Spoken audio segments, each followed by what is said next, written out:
Y así iniciamos un programa más de We the People. Idea y conducción, Héctor Roca por esta su radio por internet, magiclatinosvegas.org, la otra cara de Sin City, desde Las Vegas, Nevada, para el mundo. Y primero saludamos a nuestros auspiciantes de todos los martes a las 5 de la tarde. Accidentes de carro, Oscar Peralta, Peralta Law Group. Un amigo leal de los latinos, 702-758-8700. Y está en el 101 Convention Center, Suite 340, Las Vegas, Nevada, 89109. Espíritu de México, joyería de alta calidad hecha por artesanos de Taxco, México. Laura Fedman, 702-238-4374. Y Espíritu de México lo pueden encontrar en el local 317 del Boulevard Mall sobre la Maryland Parkway. Irwin Parra. Sin City Computer, 10 años atendiendo a la comunidad latina en arreglando computadoras y laptops. 702-355-0101. Y así iniciamos un programa más de We the People. Buenas tardes, Héctor. Buenas tardes. Tema de hoy, elecciones en Latinoamérica, con el invitado de honor que va a ser Edwin Saladriaga, pero hace la introducción. Buenas tardes, Edwin. Buenas tardes, Héctor y Mónica, a todos ustedes. Hablar de las elecciones en Latinoamérica supone referirnos a un número elevado de eventos comiciales, pero me gustaría dividirlos de alguna manera en bloques para que pudiéramos abordarlos. Por ejemplo, me gustaría en primer término pedir tu opinión de qué se puede esperar de los resultados habidos en El Salvador con el triunfo del ya gobernante Nayib Bukele y la recientemente electa en Honduras, Xiomara Castro. Bien, ya conocemos cómo se ha manejado en los últimos tiempos el presidente Nayib Bukele con una tremenda oposición fuera de su país por algunas actitudes que algunos lo denominan como una persona que no respeta los derechos humanos, pero tiene una enorme popularidad a pesar de ser un gobierno centro-derecha, porque no es igual a Arena, que es quien gobernó más de 20 años y después vino el Frente Farabundo Martí de Liberación Nacional. En el caso de Honduras, Héctor, es todo lo contrario. Xiomara Castro, esposa de Manuel Zelaya, que fue presidente destituido en el año 2009, ya ha hablado con respecto a la temática de que está de acuerdo con los gobiernos de izquierda. Y entonces Centroamérica está casi que partido, porque si tú miras a Honduras, que está junto con Nicaragua y que está con México, que son netamente bloques de izquierda, de alguna u otra manera entran a correlación a lo que podemos hablar después con respecto a Sudamérica. Es decir, es extremadamente complejo, porque se nos está partiendo en dos y porque la gente no está votando por partidos políticos, Héctor.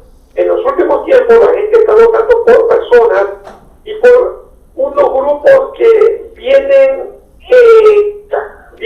acarreados de nacionalismo puro, o sean de extrema izquierda o sean de extrema derecha. La realidad es que América Latina se nos está partiendo en dos, ni siquiera ideológicamente, sino yo diría con interpersonalistas. Pero no nos vayamos muy lejos, Héctor. Los Estados Unidos, con el presidente Trump, aquí dio una muestra de cómo la gente vota por personas y no votó por la candidata Clinton cuando ella se lanzó por el Partido Demócrata. Bueno, si nos da el tiempo, vamos a hablar también del tema de Estados Unidos.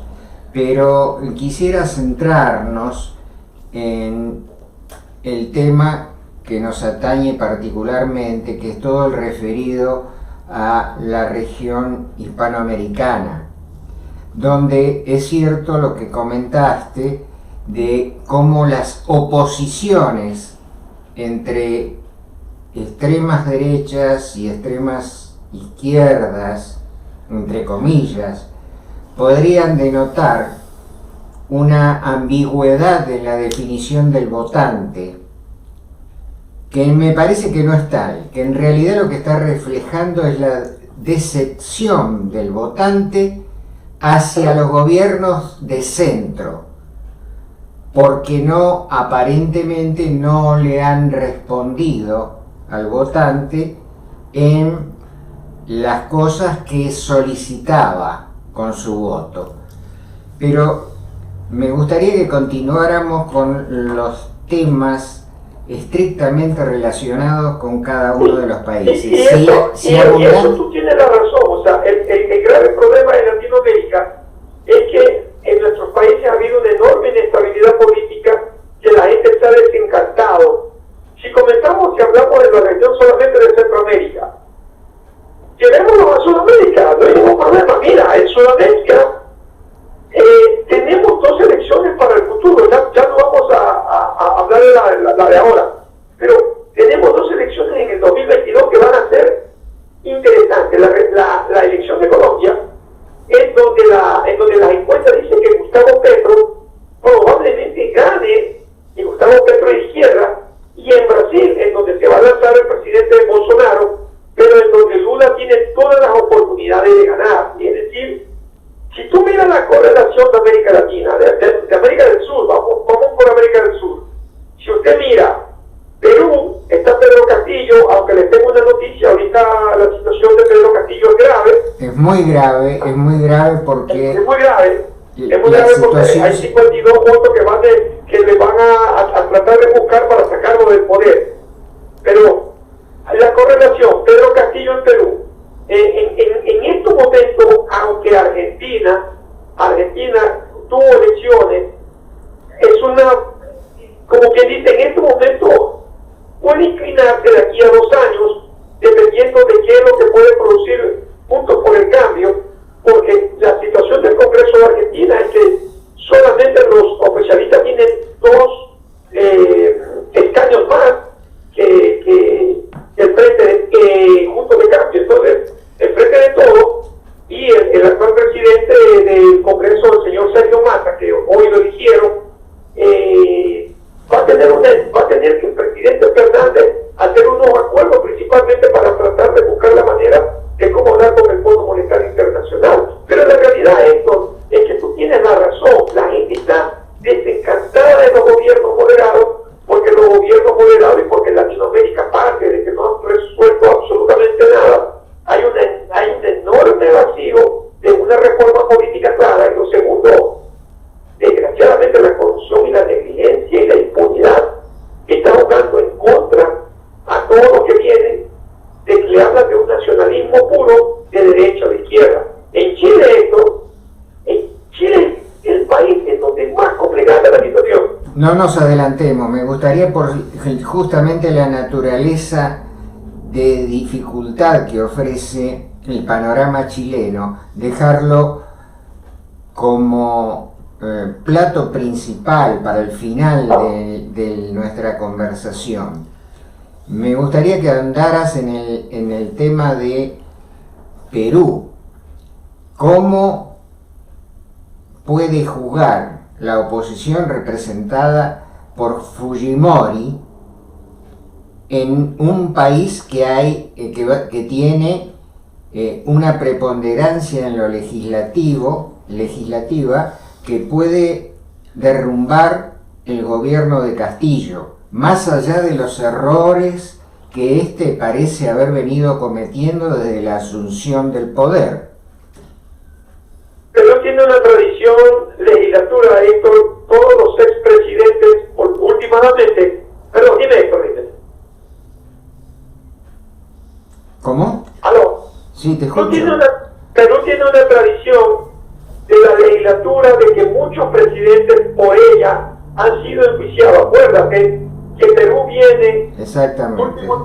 en el último tiempo de elegir 4 presidentes. Primero tuvo el presidente Kuczynski, que fue sacado por el Congreso. De ahí estuvo el señor Vizcarra, que elimina el Congreso. El señor Vizcarra lo disuelve, genera una votación en el Congreso, y viene ese mismo Congreso que eligió Vizcarra, lo tumbó. De ahí viene Manuel Merino, que estuvo pocos días y terminaron con Sagasti. Entonces, la situación equivale a que ahorita el presidente Castillo, como tú lo dijiste, ha cometido muchos errores, pero más allá de esos errores, el presidente no ha sabido mover sus fichas. Con el primer problema que tuvo fue con Guido Belillo, que ha sido acusado de terrorista, de la apología, que viene siendo una causal. Y en estos precisos momentos, mientras tú y yo estamos hablando, el Perú está debatiendo si tiene los 52 votos para poner en el informe para encauzar al presidente, porque ha cometido errores principalmente de corrupción y de apología al delito, al terrorismo. Es decir, la situación de Perú es gravísima, porque entonces nos da la muestra de que la inestabilidad política sigue en un país en donde hace muchos años estaba creciendo, era un país con una enorme competitividad, estaba entre los primeros 60 a nivel mundial, llegó a estar entre los 70, sí, inclusive estuvo en el 73, y ahorita Perú está en una situación extremadamente crítica, no solamente en lo político, sino en lo social y en lo sanitario. En el caso de una destitución de Castillo, ¿sería ungida directamente Fujimori? No, sería el primer vicepresidente de Castillo. La Constitución de Perú, la Constitución de Perú es clara. Dice que cuando el presidente de la República está destituido, llegaría el primer vicepresidente. Y pongo un ejemplo. El caso de Kuczynski, por ejemplo, cuando lo destituyen a Kuczynski, eligen el primer vicepresidente de Kuczynski, que era el señor Vizcarra, el presidente Vizcarra. El presidente Vizcarra en esa época, como la figura vicepresidencial en algunos países, no es rimbombante. El señor Vizcarra estaba de embajador en Canadá, y entonces hizo que este señor sea presidente constitucional. Es decir, eso es lo que pasaría con Castillo, pero hasta este momento, en la contabilidad que yo tengo, todavía no tienen los 52 votos, solamente tienen 43. Pero fíjate un poquito, Héctor, y eso te da la muestra de cómo está la región. Pero si nos vamos un poquito más al sur y caemos en Ecuador, hoy, justamente mientras tú y yo estamos hablando, en el Ecuador se está hablando de un informe de una de las comisiones legislativas, en donde le están pidiendo a la Asamblea Nacional que destituyan al presidente Guillermo Lasso por los famosos Pandora Papers. Es decir, lo que pasó en Chile con Sebastián Piñera, pero porque no fue destituido, en Ecuador en este momento se está debatiendo un informe, se va a necesitar 70 votos. La realidad es que aparentemente no lo tienen, pero eso te da la muestra de cómo está la región. Y Guillermo Lasso también tiene 6 meses en el poder, es decir, tanto Castillo como Guillermo Lasso, que uno tiene 6 y el otro tiene 3 meses, porque recordémonos que el presidente Castillo fue el 28 de julio, que fue posesionado. Eso te da la muestra de cómo andan cada uno de los países latinoamericanos. Es evidente que la polarización de los partidos políticos confluyen finalmente en una inestabilidad, porque la paridad, muchas veces surgida de los comicios, hace de que con un Congreso indeterminado, hacia un lado u otro, exista una situación de tensión que no se resuelve y no ayuda a llevar adelante planes de gobierno, con lo cual se puede augurar que todas esas pulseadas entre izquierda y derecha, entre partidos y opositores en los distintos países, en realidad a futuro están indicando un clima de ingobernabilidad en el sentido de crear alternativas de desarrollo positivo, con lo cual nos pone en general, dado la indefinición que se ve, llamo indefinición no al hecho de que no haya ganadores, sino que los ganadores tienen tan escaso margen que cualquier error en la conducción política les licúa el poder. Con lo cual, el país que está sobrellevando esa situación se ve en condiciones precarias para abordar planes de futuro. Yo creo que lo que tendríamos que analizar es cuánto puede sostener este tipo de situaciones políticas de endeblez institucional, cuánto tiempo puede sostenerlo América Latina. El problema es que en Latinoamérica yo pienso que hay tres graves problemas. Uno radica en la falta de consolidez de las instituciones del Estado. ¿Hasta qué parámetro estas instituciones están sólidamente respaldadas? Realmente no hay nada que pueda decir que lo están. Primero, la corrupción está en los huesos, es el peor mal que tenemos allá, y la inseguridad. Si usted mira los datos de la última elección en Argentina, para la legislatura, en Chile para la presidencia, en cualquier otro país de acá de Centroamérica, lo que le dice la gente, no hay seguridad ciudadana, hay una enorme corrupción, las personas de los poderes no son enjuiciados, la gente que está en las cárceles son gente, vamos a usar una palabra que no me gusta, son gente de medio pelo, como se dice en algunos de los países, son gente pobre, pero la gente que realmente le ha esquilmado al Estado, que lo ha empobrecido al Estado, no está donde tiene que estar. Es decir, la gente está inconforme, la gente ha perdido la esperanza, la gente no tiene ilusión. Y entonces cuando esto pasa, allí radica todos estos problemas que estamos viendo en una Latinoamérica que está en una encrucijada y está yéndose a un abismo que no sabemos cómo vamos a salir de ello, porque la clase política parece que no mira al frente, sino que mira a los lados. Es decir, tenemos una clase política empobrecida y una clase política que ha estado acostumbrada en los últimos 30, 40 años a esquilmar hasta el último hueso, hablando de forma metafórica, hasta el último huesito de donde viven. Es decir, es tremendo, no se avisora. Y usted dice, lo vamos a dejar a Chile en última hora, lo vamos a dejar a Chile. Pero mire lo que está pasando en otros países. Mire la situación sanitaria, mire la situación social. El problema en los países nuestros es social. Pero más allá de lo social, esto es moral. Entonces la gente no sabe realmente por quién votar. Y antes de seguir con lo de Chile, pero dése cuenta, para seguir hablando, dése cuenta de algo. Veámonos en algo. Un candidato en Chile, un candidato que no es ni Mori ni Gas. No, es Parisi. Exactamente, que por internet, que no fue a Chile porque tenía una manutención que no había pagado y lo iban a agarrar preso, sacó el 13% de la población.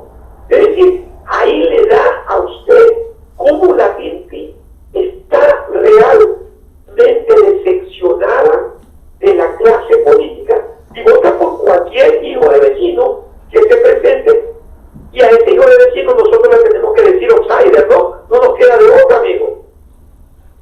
Yo creo que debiéramos tener en cuenta que la participación en una elección de un candidato, un outsider, en realidad no es algo nuevo, porque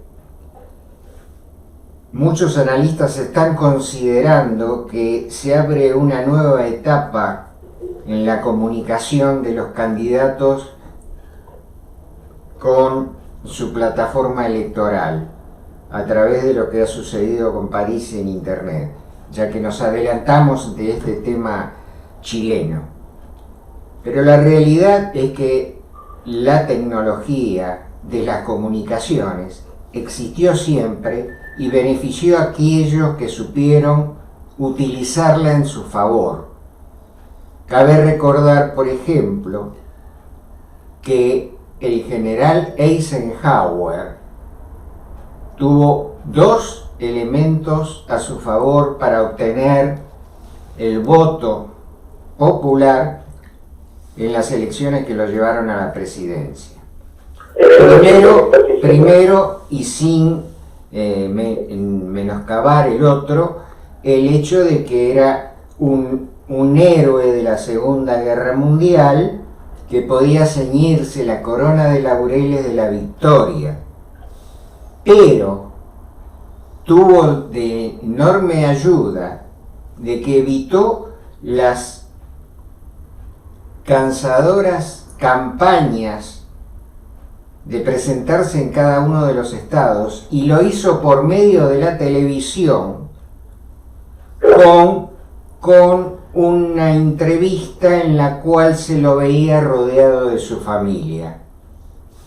Así que debemos considerar que a través de la distancia, cada vez que ha habido una novedad tecnológica, el que la ha sabido aprovechar se benefició enormemente de ella. En este caso le tocó a un outsider, como bien señalaste, que ahora tiene posiblemente en sus manos, si es que su electorado lo respalda, la definición del triunfador en las elecciones.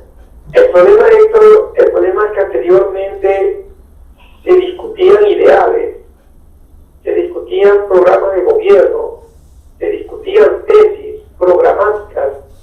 La realidad es que cuando usted ve una elección en Latinoamérica, las redes sociales son para otra cosa. Es decir, si miramos los últimos años, los avances, por ejemplo, del TikTok o de cualquier red social, Twitter, están sirviendo para otro tipo de cosas. Tenemos un electorado totalmente distinto.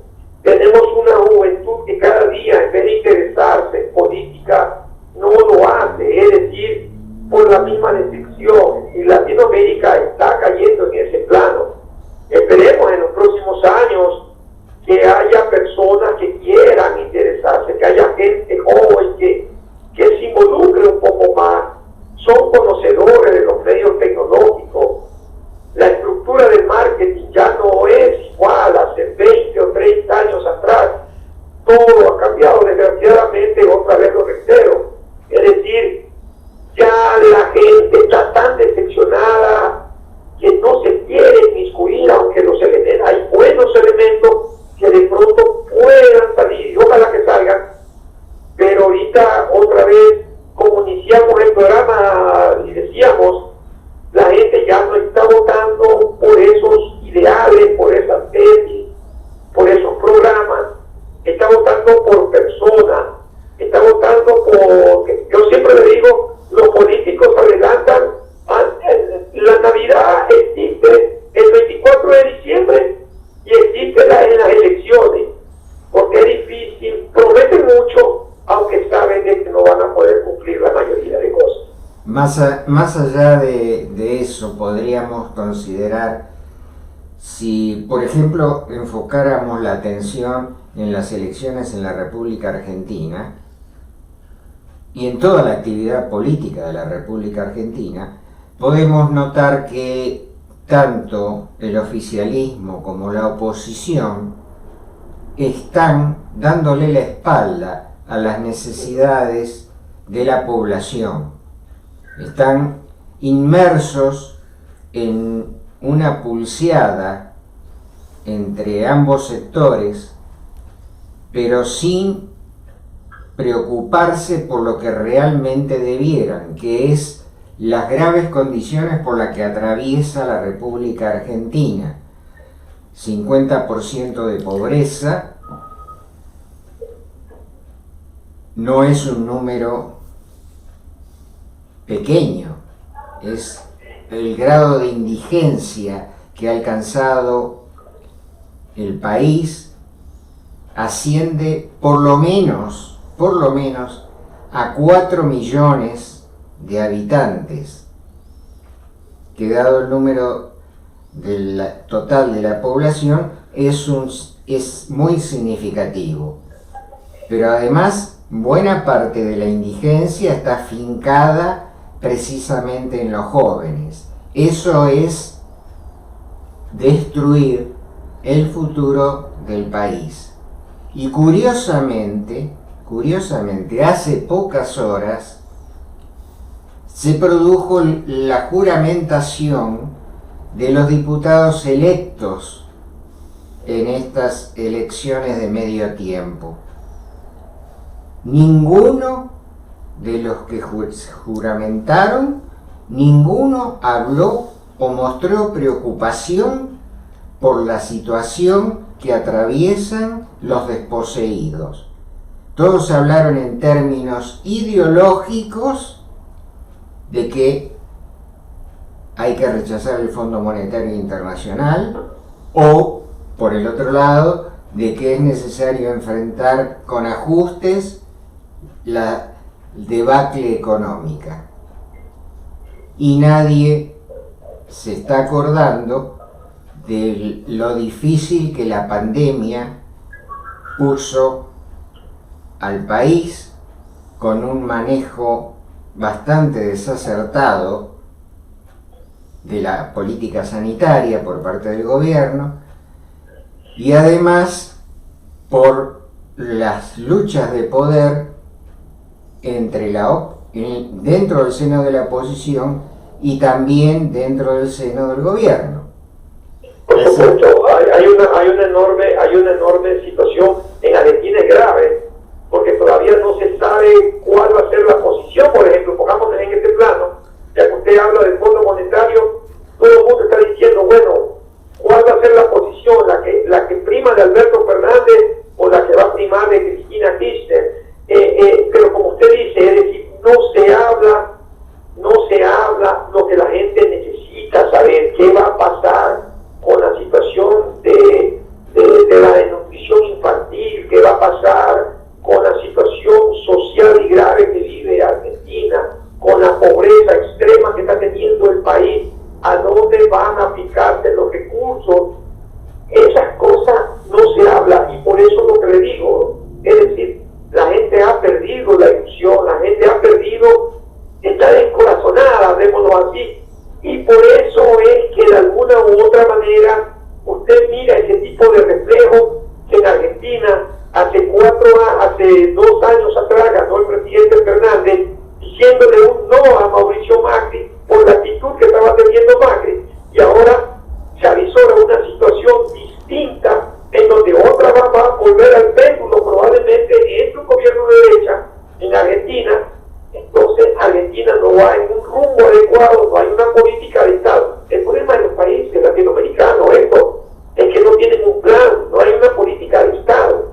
Todo lo que usted hace como gobierno viene el otro y lo elimina y hace otro plan, y así nos vamos de suceso en suceso, en donde las políticas de Estado, que son la educación, la salud, cómo mejorar la macro o la microeconomía, esas cosas en Latinoamérica no se están dando. No existe el criterio de continuidad.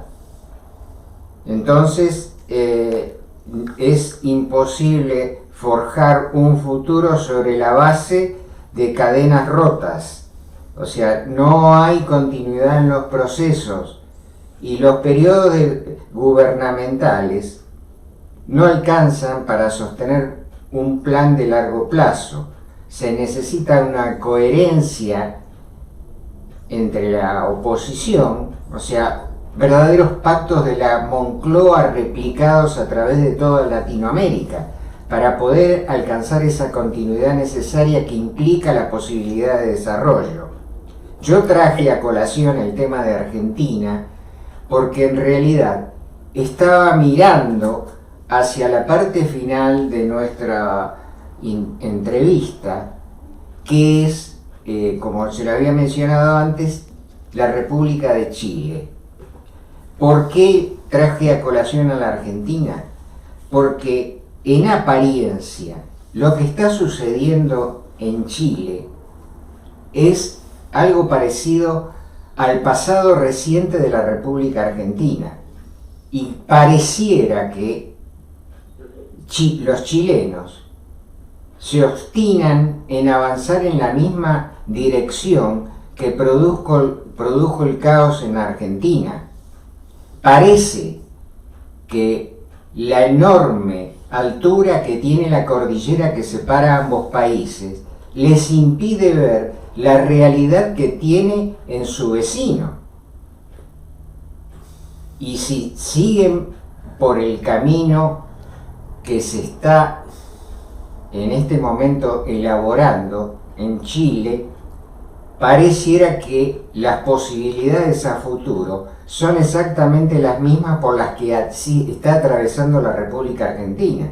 Mal pronóstico para los hermanos trasandinos.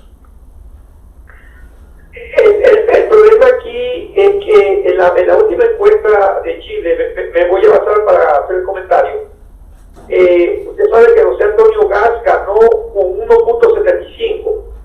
En la última encuesta, Gabriel Boric, que es el candidato de la izquierda, apoyado por el Partido Comunista, le va sacando de 5 a 6 puntos. Pero bueno, las encuestas dejan márgenes de duda, porque en algunos casos no han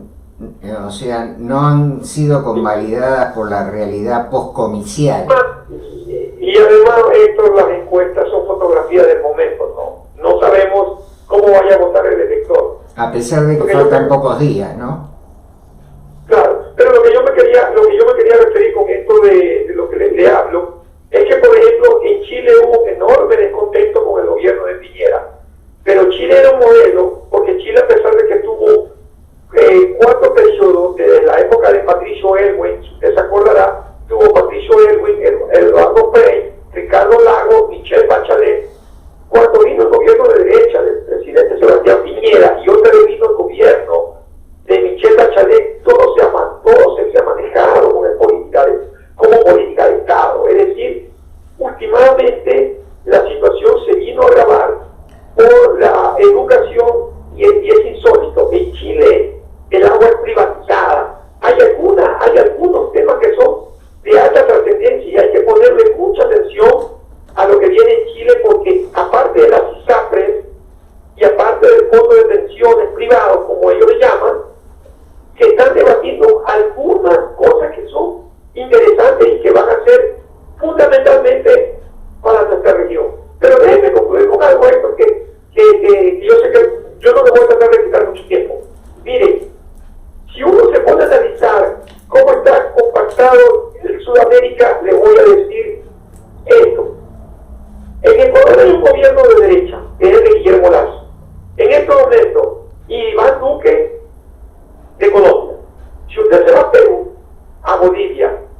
socialista.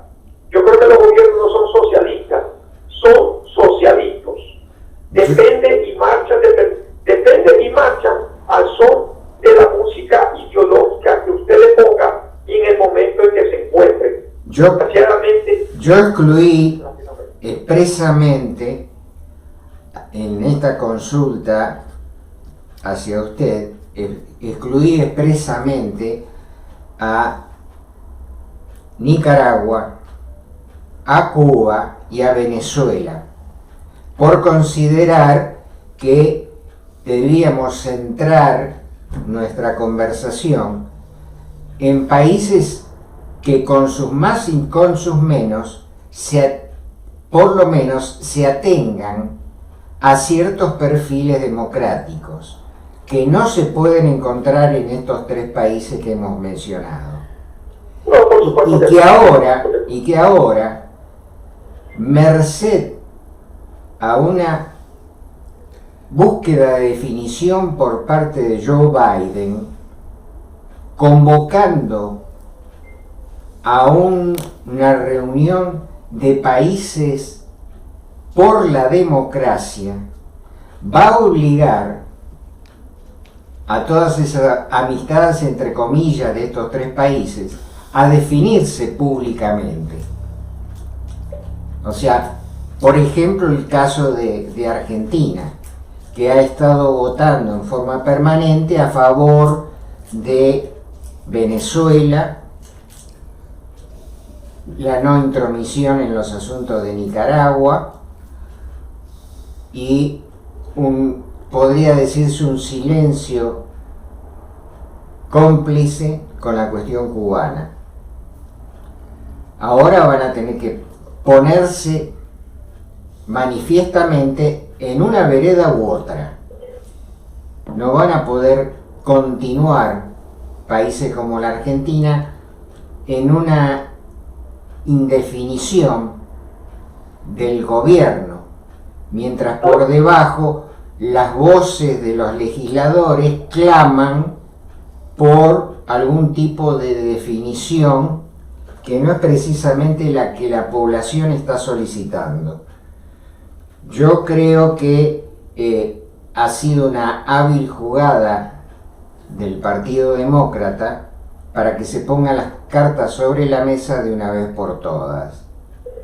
Y no creo que en esta alternativa se pueda excluir el futuro de Chile, porque en definitiva, en los próximos días van a definirse electoralmente el rumbo que va a tener la política no solo interna, sino también exterior del país andino. Sí, hay que recordar que las elecciones en Chile van a ser el día 19 de diciembre.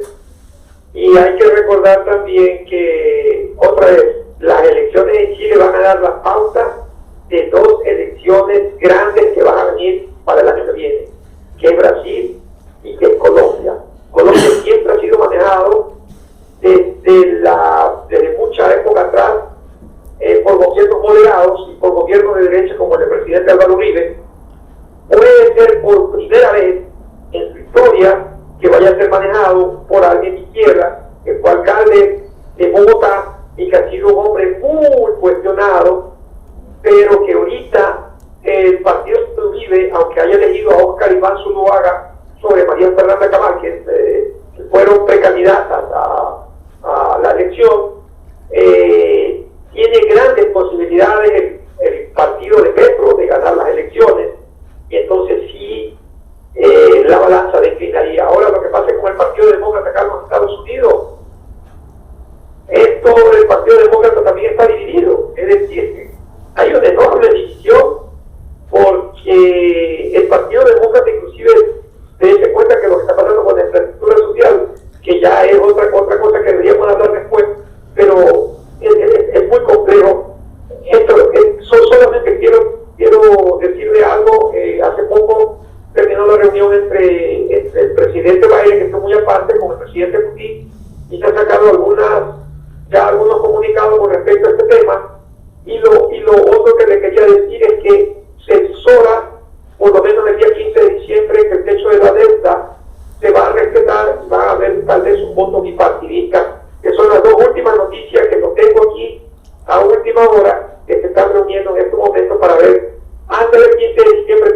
con el techo de la deuda. Indudablemente la cuestión de Estados Unidos merece una continuidad en próximos programas porque el volumen de sus acciones en el ámbito internacional va a determinar probablemente el futuro curso de la historia, ya que está en juego la disputa que nunca se terminó de cerrar entre el área socialista y el área capitalista. Así que lo invito para una próxima emisión donde nos ocupemos expresamente de... No, al contrario, agradecido por mi parte con su participación. Gracias, Héctor. Y solamente yo no quiero rendir desesperanza y desilusión a la gente de Latinoamérica. Hay buenos elementos, pero una cosa que algún día nos vamos a sentar a discutir es en qué manera puede jugar la academia, los colegios de profesionales en Latinoamérica. Ya es hora que se quiten esa bendita de no hacer nada y de mirar a los lados. Vean por sus países, la universidad tiene que involucrarse, tiene que inmiscuirse, porque si no se inmiscuye, no se involucra la academia, ahí sí estamos perdidos. La única posibilidad que tenemos es que nuestra academia se inmiscuya en política y comience a buscar cuestiones que nos puedan ayudar a salir de esta enorme crisis moral, olvidémonos del resto, moral, porque esta es la realidad. Pero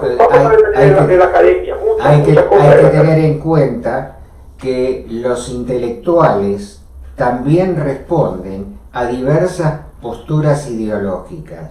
Entonces es muy difícil que como institución la academia alcance una definición política que le permita jugar un papel, aunque sea en el balance de los poderes, porque realmente ni siquiera la Iglesia se anima a jugar un rol determinante.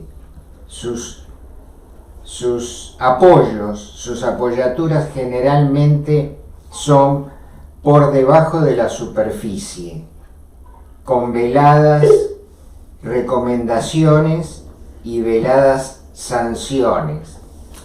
Así que creo que sigue siendo el ámbito de la política el que tiene que definir el papel a futuro. Pero además, un objetivo a conseguir es sostener y fortalecer la división de los poderes, porque hasta ahora el poder judicial se ha visto manejado desde el ámbito político según las alternativas que éste vaya llevando a través del gobierno. Yo no me he querido referir al Poder Judicial, Héctor, porque eso está contaminado en Latinoamérica. No hay Poder Judicial que no sea manejado por el Ejecutivo. Desgraciadamente, eso pasa en Latinoamérica. La justicia solamente se mira para un solo lado, es decir, el Poder Judicial pertenece dependiendo a qué partido político es el que está gobernando. No hay una separación de poderes como hay acá. No me he querido referir a eso porque otra vez le digo esto, el problema es moral, el problema es, estamos contaminados y la peor institución que está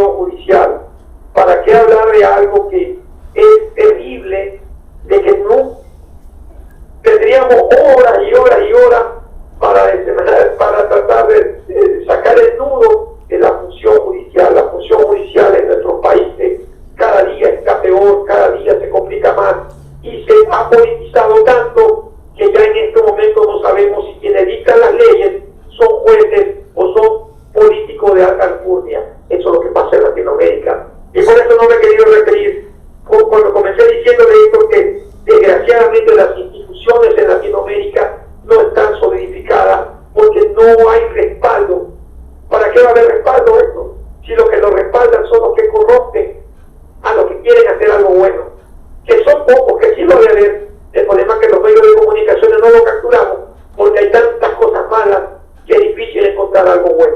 Esa es la realidad.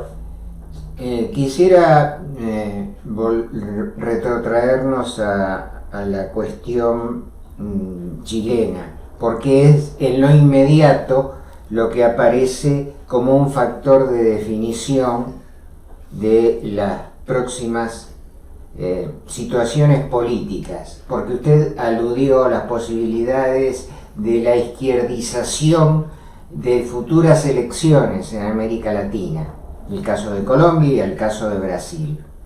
De producirse esto, evidentemente se reforzaría lo de Puebla y lo de San Pablo. O sea, podría terminar encadenándose una situación de beligerancia hacia los modelos tradicionalmente democráticos en lo interno y una oposición a los gobiernos de Estados Unidos y algunos de Europa, por ejemplo. O sea que es una situación muy peligrosa y me parece que mucho está pivotando sobre la definición que se produzca en Chile. Y hablando de Chile, algunos comentaristas han practicado un reduccionismo con la intencionalidad de voto por parte del electorado a que el objetivo del ciudadano es obtener las mejores pensiones posibles, cosa que ahora está en tela de juicio y se corre el riesgo de que se tergiverse aún más esta situación, porque en general los denominados, entre comillas, progresistas, gobiernos progresistas, lo que han utilizado han sido las cajas generadoras de recaudación, como particularmente lo es la de jubilaciones, para uso propio y fines políticos. Entonces, no estoy tan seguro de que sea el nudo central del interés del votante chileno, pero de alguna manera define cuál es la condición, por lo menos en lo económico, la condición primordial de discrepancia en Chile. Es que mire, yo he conversado con mucha gente chilena de este aspecto. Tengo a grupos inclusive de chilenos, y lo que ellos me hablan es que lo que hablábamos al principio, la gente está muy decepcionada con Piñera. Pensó que el segundo mandato del gobierno del presidente Piñera iba a ser un gobierno de una continuidad como no lo había hecho mal en la primera gestión de su gobierno. Y ellos tenían esa esperanza de que Piñera iba a fortalecer. Y sí, aparte de la situación económica que está pasando en este país, hay un modelo de educación que ellos quieren cambiar. Acordémonos de algo,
situación. Créalo. Sin duda, sin duda. Por eso yo mencioné de que creía que era una situación pivotante con vistas al futuro, porque sin ser tan determinante por el volumen en lo económico, en lo político y en lo numérico de los ciudadanos, no se acerca al gigante que es Brasil, pero que de alguna manera es un escalón que va a transitar la política de aquí a los próximos años. Y esa definición puede llevarnos en conjunto hacia un lado o hacia otro.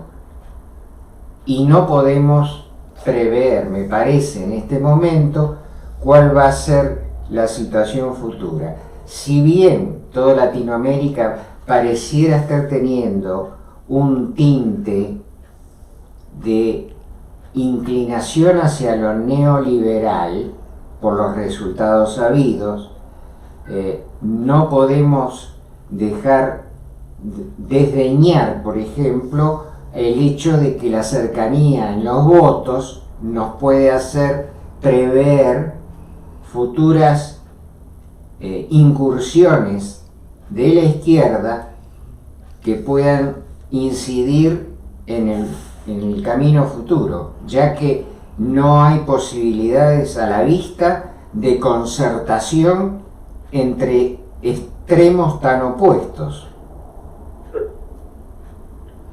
Uno que es apoyado por el Partido Comunista y uno que no diste, y uno que de alguna u otra manera, como el candidato Gas, que está de acuerdo con algunos hechos del presidente o del dictador, como le quiera llamar, Augusto Pinochet.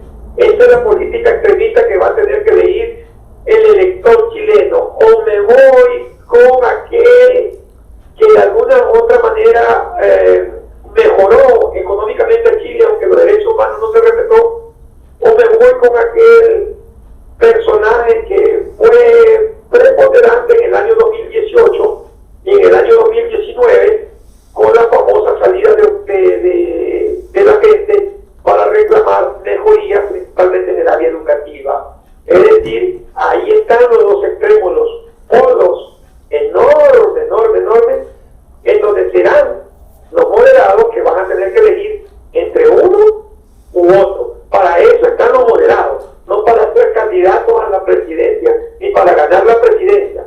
En ello están a ver a quién van a elegir.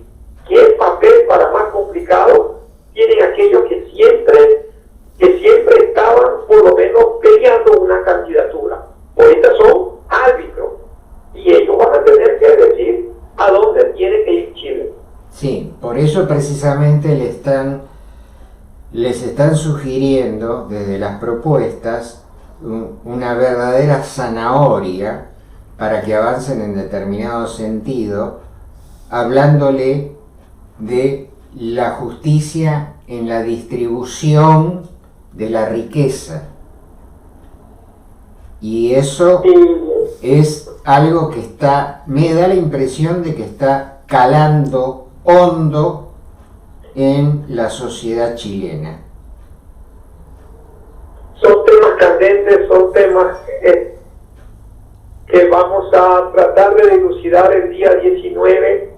Le digo, Héctor, se viene, para Latinoamérica se vienen noches un poquito tenebrosas, pero vamos a ver, como dicen los pilotos cuando están a 30.000 pies de altura, vamos a tratar de vencer el temporal, vamos a tratar de irnos por no el lado de los rayos de San Telmo, como dicen los pilotos de la aeronáutica, porque aquí estamos bajo esas luces.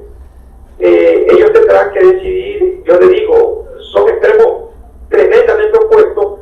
En Latinoamérica no se había dado, se va a dar en Brasil esto, porque Bolsonaro tiene una gran base que en los últimos años el Trump chiquito le dicen en Latinoamérica, pero no podemos desconocer que Lula da Silva de un país con 20 millones millones de personas pobres menos, pero con algunas otras temáticas que fue enjuiciado, encarcelado, y eso en vez de mejorar de su imagen, lo ha fortalecido no solamente con el Partido Trabajador, sino con algunos otros votantes. Como quien dice, Héctor, como hablan en el error futbolístico, vamos a alquilar balcones para el 19 de diciembre, pero también lo vamos a alquilar para el próximo año, porque nos vienen momentos muy definitorios en la política latinoamericana, principalmente en las elecciones. En el resto, Héctor, vamos a ver cómo nos va, porque mientras no haya una reforma política en nuestros países, no vamos a cambiar en eso, creo que en nada. Bueno, Edwin, muchas gracias por su participación y desde ya lo convoco para que conversemos sobre los resultados de la elección en Chile una vez que ésta se haya dado. O sea que de aquí a 2 martes venideros nos encontraríamos nuevamente para opinar sobre los resultados, sean de una forma u otra. Le reitero muchísimas gracias por su participación, siempre iluminando la región habitualmente tan oscura de por sí, que es la política y la economía. No, gracias a usted, Héctor y Mónica, un abrazo a la distancia, y que Dios me los bendiga y que nos bendiga realmente a todos, y que le busquemos soluciones a los problemas y no creamos más de lo que ya tenemos. Eso es lo que siempre le digo a la gente. Un abrazo, Mónica. Gracias, Edwin, hasta prontito. Saludos a Rafael Arbizu García, dice todo lo mejor para ustedes. Recuerden que Rafael Arbizu García es el caricaturista del diario El Mundo, y a Sebastián Cue, que nos está viendo desde Texas. Y nos despedimos haciendo los anuncios pertinentes de los que nos apoyan todos los martes. Accidentes de carro, Oscar Peralta, un amigo leal de los latinos, 702-758-8700, y está en el 101 Convention Center, Suite 340, Las Vegas, Nevada, 89109. Espíritu de México, joyería de plata de alta calidad, hecha por artesanos de Taxco, México. Laura Fedman, 702-238-4374, y Espíritu de México lo pueden encontrar en el local 317 del Boulevard Mall sobre la Maryland Parkway. Irving Parra, 702-355-0101, Sin City Computer, 10 años atendiendo a la comunidad latina, arreglando computadoras y laptops. Y así nos despedimos hasta el próximo martes a las 5 de la tarde en su programa que se llama We the People, por esta su radio por internet, magiclatinosvegas.org, la otra cara de Sin City, desde Las Vegas, Nevada, para el mundo. Gracias, Héctor.